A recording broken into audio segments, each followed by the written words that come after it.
I've made over $17 million selling digital products. And here's the truth. A lot of digital products are going to flop and flop hard in 2026. They will not sell, which I hate, and it makes me so sad. So I wanted to film this video to help you make sure that your digital products sell very, very well in 2026. We do not want your digital products to flop in 2026. In this video, I'm going to share with you exactly what kind of digital products are going to flop in 2026 so we can make sure that your digital product continue to sell like hotcakes. All right, so I've got my notes here. I'm going to read off of them for this one because I have a lot that I want to say in this video and I don't want to forget anything. And I want to start off by telling you something that's very true about 2026. It's truth number one. 2026 is going to be a purging year. Some years are coasting years. That's what I call them, like coasting years. Like in 2020, pretty much anyone who did anything online made money. Okay, it was fairly easy to make money online in 2020. You could just show up with a pulse and go live and do well. That is not going to be 2026. 2026, not a coasting year. My spidey senses are telling me that 2026 is actually going to be a purging year. And it's because there's been enough time where the barrier to entry is very low, right? In 2020, everyone was doing it, but the barrier to entry, especially with AI generated content, has never been lower, but that also means it's never been more saturated, which means a lot of people who maybe got into this space a year or two ago are going to officially get discouraged and quit. I don't want anyone to quit, right? But the good news is for those of us that are very committed, it's going to be a lot more of an open, breathable space for us in 2026. If you are all in and you're committed and you are like, I'm scaling my digital products business, I'm going to make this thing take off, it's a really good year for you. But if you've kind of been like half in, half out, you haven't really been committed, this is probably going to be the year where it gets hard enough to where you just decide it's easier to quit. And,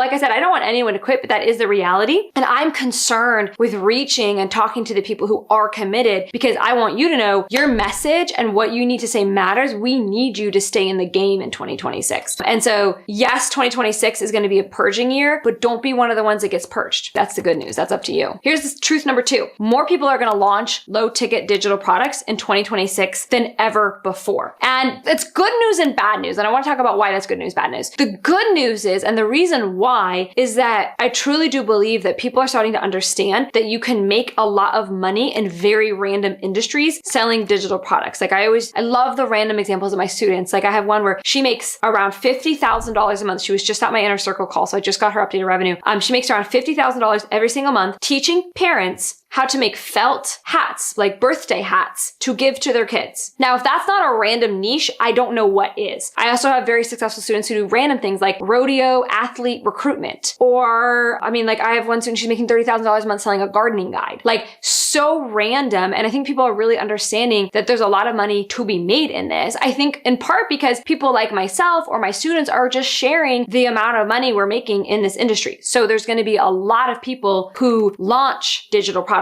in 2026. And that goes back to the point I made earlier, which is that does create some saturation, which is going to really be, maybe if 100 people launch a new digital product, what percentage of them are going to do well, which is why I want you to finish watching the video because I got a lot of tips for you on that. And then some people won't do well and it will flop. And so that's, again, comes back to what I said about purging. Now, because it's going to be purging year and because a lot of people are going to be entering the space, these are the products that are not going to sell well in 2026. And there's two, okay? And I want you to just, if you're going to launch a product or scale up a product, make sure that your digital products are not one of these two. One, a generic downloadable. So back in the day, you could make like a 10-page PDF and sell it for $27, and it could be on like a very broad generic topic and it would still sell well. That's not the case anymore at all. You can't have generic big PDFs anymore that are like little. You just can't do it. It just doesn't cut it anymore. You have to go really specific, which I'm going to talk about in a second. The second product that will not sell well in 2026 is a massive course. So people used to make these massive courses that are like Ultimate Guide to Becoming Wealthy or How to Decorate Your Home. These big, broad, massive courses that might have like 17, 18, 19, 20 modules in it. So like 100 plus videos. And they used to sell really well. But again, we're needing more specific topics to sell digital products on in 2026. Those kinds of courses are too broad and they will not sell in 2026. Now,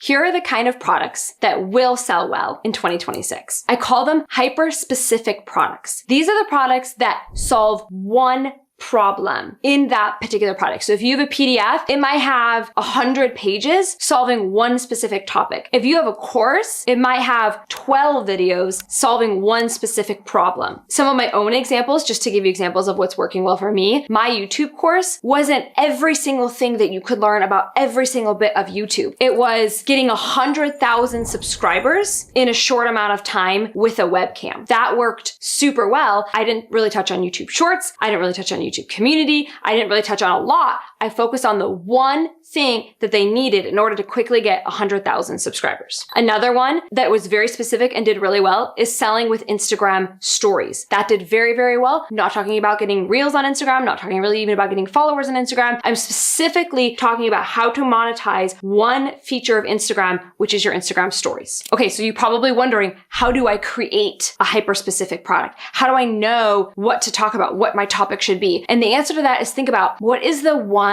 win they are desperate to have? What's the one thing they want to solve more than anything else? That is the problem that your product needs to solve. So ask yourself once you've kind of figured out, okay, this is the one problem that needs to be solved, you need to ask yourself, what is the least amount of videos or information really they need to have in order to solve that hyper-specific problem. So when I went to school for graphic design, one of the things that they taught us is that good design is not when nothing more can be added. It's when nothing more can be taken away. And it's the same thing for your courses. If I could get you the same results in 80 videos or 8 videos, which would you rather have? Obviously, you'd rather get the result in 8 videos. And so thinking about, okay, the one win that I want my students to have, how do I help them get that one win in as few videos as possible? Now, for different topics, that might be different numbers of videos, right? But so there's not a set number. But what I want you to think about is how can I give them the least amount of information possible so that they can still achieve that result, which is not what people typically think. They think that the value is in more videos and more worksheets and more, but that actually creates overwhelm for your student. When a student logs in and sees that they only have to watch 12 videos, they're actually motivated to watch the 12 videos and then implement, which makes a big difference. And then price point wise, I have a couple of price point suggestions for you.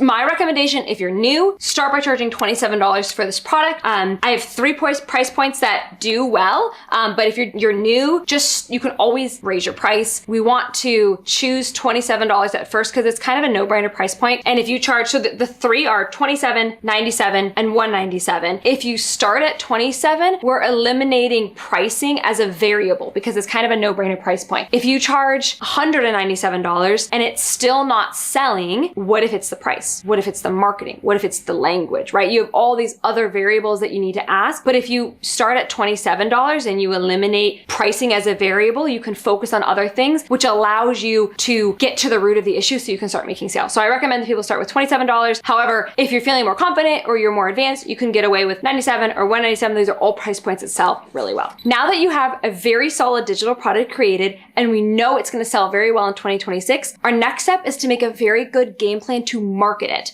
Watch this video next.